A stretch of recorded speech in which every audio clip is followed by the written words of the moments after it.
고교 무상교육 재원을 놓고 정부와 일선 교육청의 줄다리기가 시작됐습니다. 전국 17개 시도교육감들은 무상교육에 드는 비용을 정부가 모두 부담하는 것이 온당하다고 주장하고 있습니다. 이재윤 기자가 보도합니다.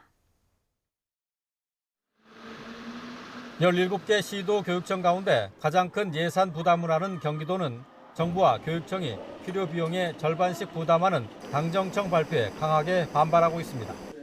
지난 9일 발표 이후 교육감협의회 명의의 입장문이 3차례 연기된 것도 그런 까닭이었습니다.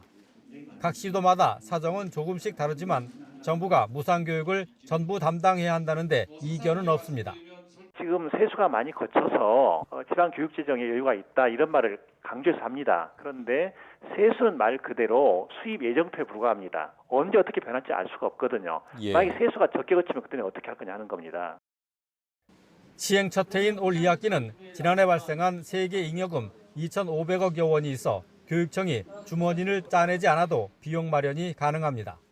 하지만 내년부터는 대상자가 확대되며 비용이 급증해 교육부와 별도의 예산 협의를 벌여야 합니다.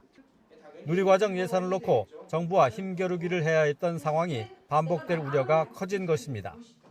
누리과정을 하면서 교육감들이 계속 지방채를 발행해야 되는 그런 상황이 왔었습니다.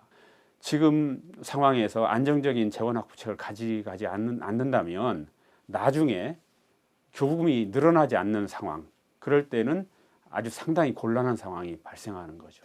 시도 교육감들은 참여정부 시절 중학교 의무 교육을 실시하면서 지방교육 재정 교부금 비율을 인상한 사례를 따르라고 요구하고 있습니다. 교육청 압박에 정부는 입법 과정에서 교부금 비율을 올리는 방안을 고민하는 것으로 알려졌습니다. 하지만 섣부른 무상교육 시행이 선거를 의식한 포퓰리즘이라는 야당의 공세와 재정 건전성을 내세운 정책 당국의 반발이 만만치 않아 제2의 누리과정 사태 재현 가능성은 한층 높아졌다는 지적입니다. YTN 이재윤입니다.